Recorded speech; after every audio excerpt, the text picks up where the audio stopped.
G'day and welcome back to another episode of Brett's Backyard. Here we are again on the sunny Central Coast.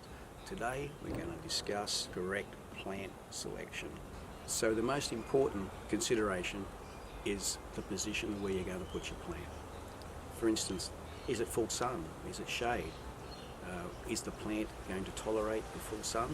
This particular one here where it's placed, as you can see, has some sunburn on the leaves, but is doing okay considering. Gets a lot of reflection from the sun off the pavers as well, which should be taken into account with plants that don't like full sun. There is another specimen, as we have here, that's a good example of it being protected from the sun and how well it grows. And out the front, the entrance to this complex, where it's facing the westerly sun, they get totally fried by the sun, sunburnt terribly. It's a worst choice of plant throughout this whole complex. And by looking at the pictures, you can just see that they just struggle, they're no good. Keeping in mind we're on the central coast of Sydney, so the westerly sun is by far the worst.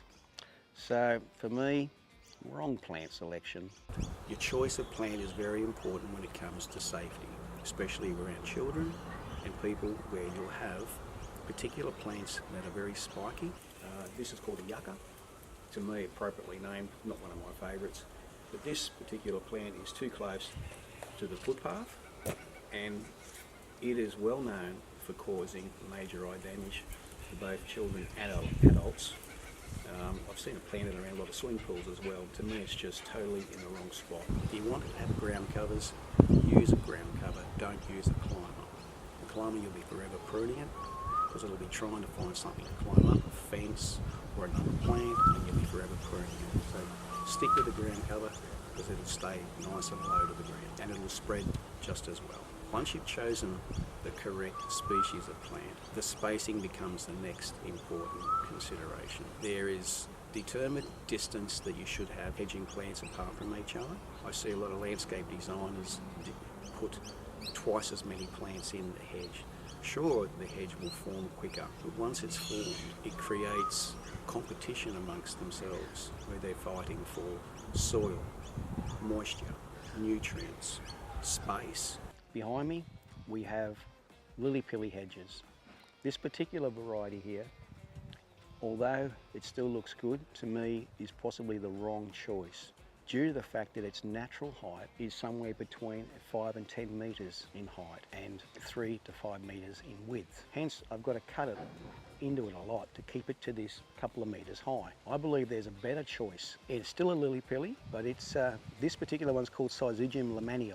The one that I think would be better suited would be Syzygium australe resiliens, which in theory grows 3 to 5 metres. So basically half the height of what this naturally grows to. Therefore, in theory, the resilience would require less pruning less frequently, and you wouldn't be cutting into it as much, and it would be denser than this particular variety does. The only reason why I believe that the landscaper has chosen this Syzygium lamanii is due to the colour of the new growth, which is quite spectacular. But of course I'm pruning it so often, it quite often gets cut off. So for me, while it still works, it's not the ideal choice of plant.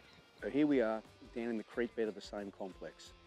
As you can see, we're surrounded by lots of trees, water. The creek bed flows into the lagoon, which feeds into the ocean. Although I'm not necessarily against trees, I believe that, again, there is a place for trees. It's no good putting them in a small backyard. There's no good putting them in a street tree planting like a lot of the councils are still persisting on doing.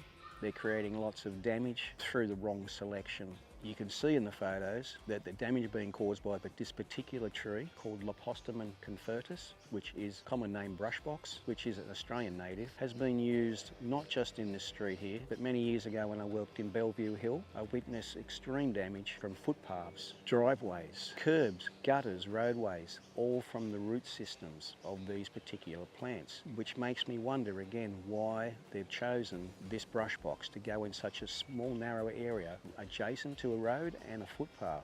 The brush box is by far the worst choice because I've seen it, the damage that it can cause. That could have been prevented, and now the council won't remove them because they're not diseased. They don't care how much damage they cause, and that's going to be ongoing for the life of the trees. And there's not just one there, as you can see there's a dozen or more. So there's going to be major damage in years to come, which could have been prevented by simple, better plant selection. Thanks for tuning in to another episode of Brett's Backyard.